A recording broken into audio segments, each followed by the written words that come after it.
Hello and welcome to your Rangers Review post-match show here at the home of the Setfair Arena, where it's finished this afternoon. Livingston 1, Rangers 2, and it's never quite plain sailing with Rangers, is it, Chris? Obviously started off today. James Tavernier gives Rangers the lead, and Rangers looked pretty good in the first half. They looked pretty comfortable.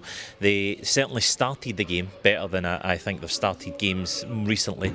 On another day, they could have scored maybe 4 in that first half. I don't think that is disingenuous to say that. Of course, James Tavernier, he misses a penalty in the first half. Bojan Majowski misses an absolute sitter, which you would back him to score 9 times out of 10. And then Derek Cornelius does have the ball in the net, but obviously it's ruled out for a handball. And then Rangers seem to come out in the second half and forget they're in a game of football. They just do not start in the second half whatsoever, and Livingston really look like the better team for most of that. They get their well-deserved equaliser. Mo Silla getting up, a great header. Rangers carved open, and I think I turned to you literally just before it happened and said, do you ever get a bad feeling that something's just about to happen? And somehow Rangers managed to pull it out of the fire at the very end. Max Aaron's a great moment for him that can maybe springboard his Rangers career now, but Rangers do get their first win in the league of the season, and how massive could that be, not just for Rangers' season but in the entire tenure of Russell Martin? At least it's a victory. Ultimately, that's the most important thing. That's the thing that Russell Martin will take away from it. That's the things that the fans will take away from it. But I actually thought the last few seconds of the game and the reaction to that goal was extremely telling. Rangers fans really pleased that Aaron's has scored.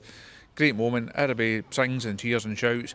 And then the attention immediately turns on to Russell Martin. It is the chance that obviously we heard earlier on in the afternoon that we've heard for a number of matches now. There's just no getting away from that if you're Russell Martin. I know he spoke in his press conference there about that being the best that they've played, and he was trying to take all the positives he can out of it. But it's hard not to look away from that reaction. We said last week after the win over Hibs, it was only one game. You had to build on it. They didn't do that on Thursday night. Obviously losing the first European game was a huge setback. This is only one game. You have to then go and build on it come next Thursday night. You have to then go and build on it in Premiership terms when you go to Falkirk next week. So yes, it's better to be talking about a victory than not, which we've done more often than not this season, unfortunately. But let's not get too carried away, because there was a number of aspects of that performance. Certainly second half, Rangers still nowhere near the level required. Yeah, that's the big thing about this, and I think I mentioned it certainly post-match the other night, that Rangers still haven't managed to string 2 wins together under Russell Martin, and for that to be the case for a Rangers side is just not good enough. So we've seen it after Hibs. I think I was a little bit more positive than others when I said, okay, there's maybe some green shoots there, there's maybe something. By others, do you mean me? Yes, perhaps you and perhaps Johnny as well on the channel, who just weren't having it at all. So I think I was a little bit more positive after that game. I gave them a little bit of the benefit of the doubt, saying that there maybe is something here that they can build on, and I think I did see a little bit of that today. I think in that first half I did see a little bit more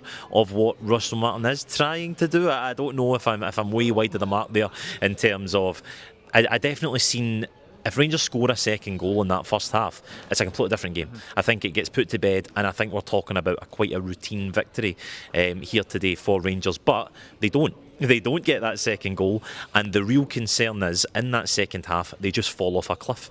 And I asked Russell Martin about that in the press conference. I asked him, why do you think that is? And he didn't really give a definitive answer about it, mostly because I think it's hard to say that, but that must be a concern given it looked like 2 different teams either side of the half-time break. We're still is that 15 games in, I think. You're still looking for a 90-minute performance. You're still looking for an hour performance. Now, Rangers very much playing in small spells. Now, you'd rather play in small spells than no spells at all, but if you're a Rangers side, that's just not good enough. So I think he will take the positives, certainly first half. And as you pointed out, if the Tav penalty goes in, Rangers win fairly comfortably, and the mood and everything just a wee bit lighter and a wee bit better. In that scenario, people say, well, it's only Livingston, you should be beating them, and that's the case. It is only Livingston, with all respect to them. Rangers should be beating them. We spoke about it pre-match, about the wage bill of the Rangers bench. Will dwarf Davy Martindale's team this afternoon. So it is only Livingston, but it's an important 3 points. Rangers have to find a way of making matches like this more routine. They just need to find ways of ticking off matches, going on a a sustained run of not unbeaten but winning games. They have to win more games of football. That's the only way that this situation is going to change. That this pressure is going to ease. As we just said there, they got one last week and then failed to build on it. They've now got a big week coming up. If we're sitting in another 7 days' time, and they've recorded another 2 victories heading into that international break, that then I think changes the dynamic around about the manager a wee bit. You've still got a number of people that say he's not for me, he's still not the right man to take the club forward. I think that in that scenario it takes any questions over his future off the table for the foreseeable at that stage. But he still has to prove that it can be done. These players still have to prove that it can be done. Do they have the quality? Do they have the character? That's what this next week offers them a chance to go and answer some of those questions. Yeah, I think that sums it up when you said it there. It is a much needed 3 points, because the only way that Rangers are going to dig themselves out of this is by winning games. And it sounds really simple, it sounds really back to basics, but they just need to put together a run of victories, because that will just calm everything down. Or will it? Because we've seen this today. We've seen Rangers scoring the last minute winner, and this is just a season of complete first for me, where I'm seeing things that I've never seen in a football ground before. The team score a last minute winner, the fans go mental, the fans go ballistic, they enjoy the moment, and then almost instantly it's back to turning against Russell Martin. It's almost like everything is tempered by this, we don't want you to be the manager. Now, does that go away with a run of victories? I know I'm asking an impossible question here. Does that go away with a run of victories and all of a sudden the table looks a bit more rosy, the European table looks a bit more rosy, and the fans are starting to see what Russell Martin is putting on offer?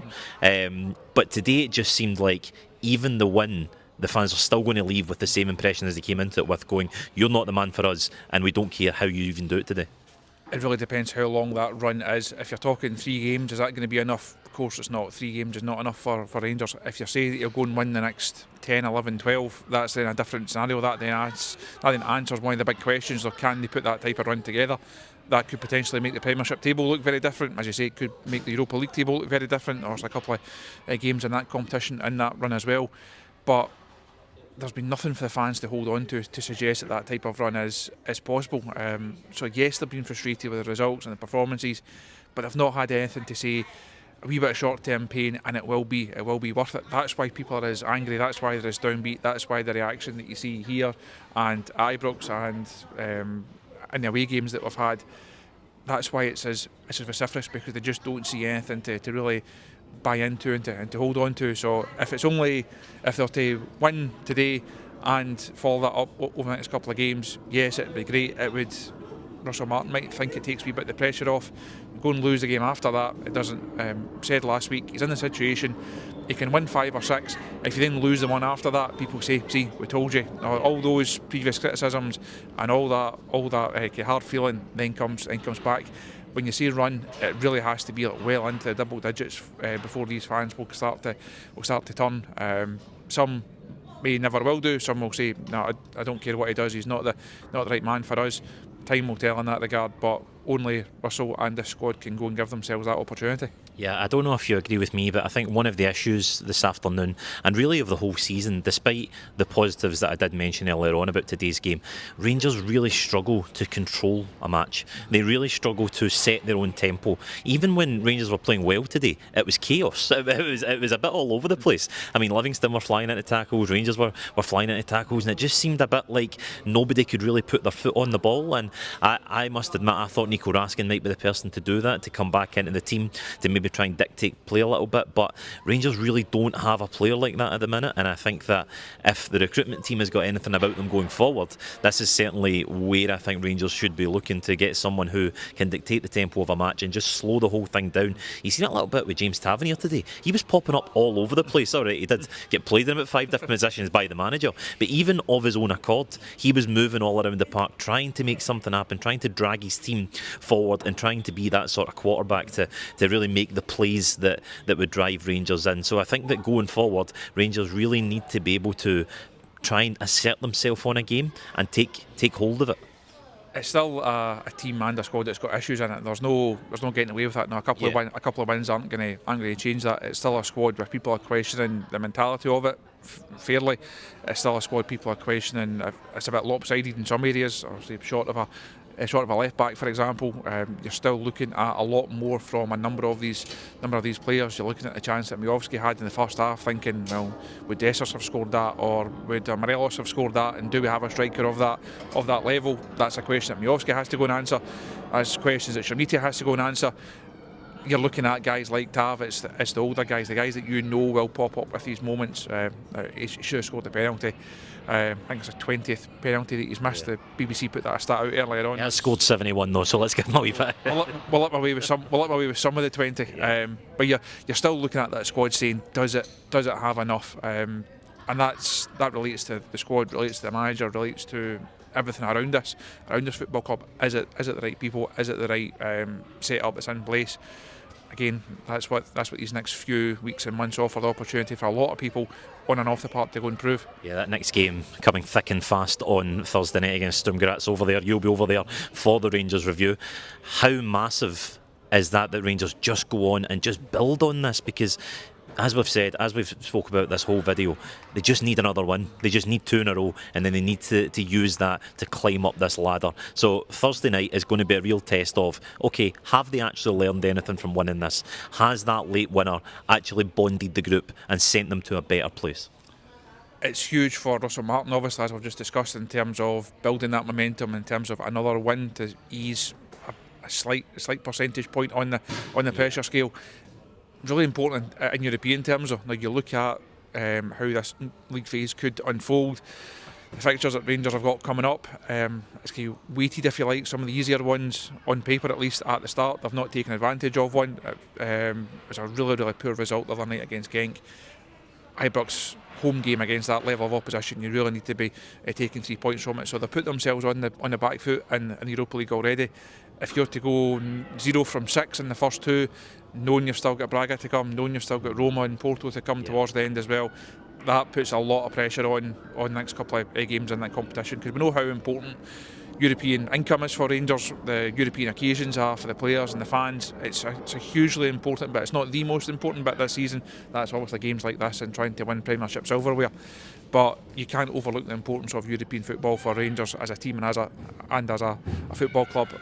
So they've not got off to a great start. They have to find a way to get that back on track. I don't know enough about Graz to say whether it will be an easy one for Rangers or whether they're going to go there and really struggle.